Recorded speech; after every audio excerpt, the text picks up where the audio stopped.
Sir सबसे पहला मेरा क्वेश्चन है, पेसमेकर क्या होता है और इसकी जरूरत किन पेशेंट्स को होती है? तो पेसमेकर एक ऑपरेशन है या डिवाइस है या मशीन है जिनकी जरूरत उन मरीजों को पड़ती है जिनकी धड़कन कम हो जाती है। तो ये धड़कन बढ़ाने वाली मशीन है जो हमारे शरीर में ऑपरेशन किया जाता है और उस धड़कन वाली मशीन बढ़ाने वाली मशीन को शरीर में डाला जाता है। बीमारी के एडवांस लक्षणों के बारे में बताइए, तो क्या होता है? तो जैसे मैंने बताया, पेसमेकर उन मरीजों को लगता है जिनकी धड़कन कम हो जाती है। तो धड़कन कम होने के क्या क्या लक्षण हो सकते हैं? तो अधिकांश मरीज हमारे पास जो धड़कन कम होने के लक्षणों में आते हैं वो अचानक बेहोश हो जाना, और यह मूर्छा या बेहोशी बाकी जो दिमाग के मरीजों की बेहोशी से अलग होती है। इसमें मरीज को मूर्छा आती है और जैसे ही पेसमेकर वापस हृदय का पिकअप करता है तो मूर्छा मरीज वापस ठीक हो जाता है। तो बार बार मूर्छा आना और बार बार मरीज का ठीक होना, यह पेसमेकर या ब्रेडिकार्डिया रिलेटेड उसकी पहचान है। इसके अलावा चक्कर आना, कमजोरी आना, फटीग आना, सांस फूलना, यह कुछ अलग लक्षण है जो पेसमेकर वाले मरीजों को या ब्रेडिकार्डिया वाले मरीजों को होता है। तो मेन लक्षण है बेहोश हो जाना, चक्कर खाना, गिर जाना। ओके, आइए अब हम जानते हैं पेसमेकर का साइज क्या होता है। सर पेसमेकर मशीन कितना बड़ा होता है, इसका साइज क्या होता है, ये शरीर के किस हिस्से में लगाया जाता है? क्या ये शरीर के अंदर लगाया जाता है या बाहर? तो पेसमेकर, बहुत अच्छा क्वेश्चन पूछा आपने। कई बार लोग सोचते हैं कि मशीन छोटी होती है, बड़ी होती है, कितनी होती है। तो मैं आपको पेसमेकर मशीन का साइज दिखाना चाहूंगा। आजकल करीब 2 इंच बाई 2 इंच के आसपास के पेसमेकर आते हैं जो बहुत छोटी साइज के होते हैं। यह मशीन शरीर में अपने पेल्विक यहाँ पे क्लेविकल के नीचे यानी गर्दन के नीचे यहाँ पे लगाई जाती है, और इससे निकलने वाला तार होते हैं, ये तार यहाँ पे फिट हो जाते हैं और ये तार सीधे जाके हार्ट में चले जाते हैं। इस तरीके से लगते हैं। तो ये एक मशीन होती है जो यहाँ पे स्किन के नीचे एक छोटा सा चीरा, जैसे कि आप कोई भी ऑपरेशन करते हैं या छोटा सा कोई ऑपरेशन होता है या कोई आपको टाँका लग जाता है, एक टाँके के बराबर का यहाँ पे चीरा लगता है, और इस कट से ये पेसमेकर वाली मशीन स्किन के अंदर डाल दी जाती है और ये हार्ट वायर हार्ट में जाके, पेसमेकर मशीन हार्ट के अंदर नहीं रहती।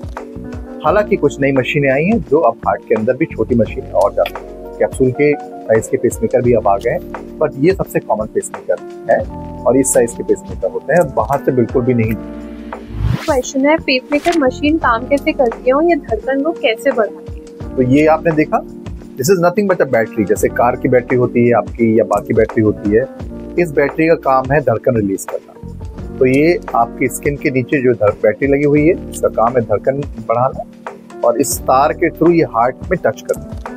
जब ये हार्ट में टच होती है तो एक एक करके पल्स देती है। इसका रेट सेट कर सकते हैं। जैसे हम मनुष्य के हृदय की धड़कन लगभग 70 के आसपास होती है, तो इस मशीन में, अधिकांश मशीनों में जो धड़कन सेट होती है वो 60 से 70 की धड़कन सेट होती है। कुछ मशीनों में हम इसको 50 की धड़कन भी सेट कर सकते हैं। तो धड़कन सेट होती है तो हर मिनट में ये 50 बार यह इम्पल्स देती है, उससे हार्ट धड़कता रहता है।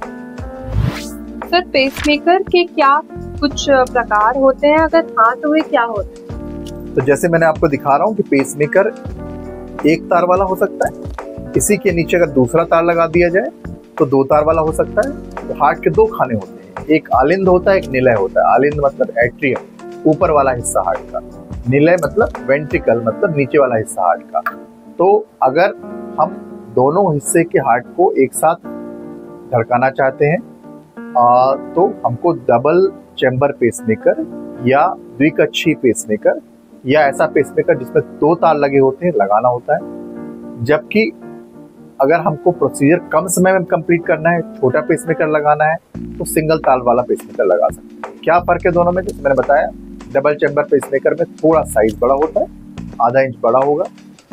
सिंगल चैम्बर पेसमेकर, एक कक्ष वाला पेसमेकर का साइज छोटा होगा, कम समय में लगा सकते हैं। लेकिन लंबे समय में सांस फूलने की तकलीफ कभी कभी पेसमेकर के मरीजों में होती है, तो उसकी तकलीफ आपको डबल चैम्बर पेसमेकर में कम है। ये उसी तरीके से जैसे किस तरीके की आप कार लेना चाहते हैं, जितने एडवांस फीचर लेंगे कार में उतनी महंगी हो जाएगी। तो ये इस तरीके का फर्क है। ओके, तो मेरा नेक्स्ट क्वेश्चन है, पेसमेकर के इम्प्लीमेंटेशन के बाद पेशेंट को क्या क्या सावधानियां बरतनी चाहिए? तो सबसे बड़ी सावधानी, पेसमेकर के इम्प्लांटेशन के बाद पहले महीने में इंफेक्शन का रिस्क, क्योंकि यह ओपन प्रोसीजर है और यहाँ पे एक स्किन में स्कार होता है, तो आपको इन्फेक्शन से बचना चाहिए। बाकी बीमारियों और पेसमेकर के इन्फेक्शन में एक बहुत बड़ा फर्क है। अगर किसी और बीमारी में आपको इन्फेक्शन होता है तो आप शायद एंटीबायोटिक दे के वहाँ पे लोकल ड्रेसिंग करके या बार बार घाव को सहला के आप उसको ठीक कर सकते हैं। लेकिन पेसमेकर में अगर इन्फेक्शन एक बार हो जाता है तो उसको पूरी तरीके से निकालना होता है। इसका मतलब ये है कि इंट्राकार्डियक डिवाइस इन्फेक्शन या ऐसी डिवाइस जिसमें मशीनें जिसमें इन्फेक्शन अगर एक बार पहुंच गया तो उस मशीन का इन्फेक्शन ठीक नहीं हो सकता। उसको इलाज क्या है, पूरी मशीन फिर से निकालना होता है और उसको दूसरी तरफ से डालना। तो ये बात ध्यान रखें कि pacemaker related infection are dreaded complication, बहुत ही एटमॉस्फेयर से लगाते हैं। लकीली हमारे जैसे सेटअप में पेसमेकर में इन्फेक्शन बहुत कम होता है और लगभग नगण्य के बराबर होता है, बट इसके लिए हमको बहुत ज़्यादा सावधानी बरतनी है।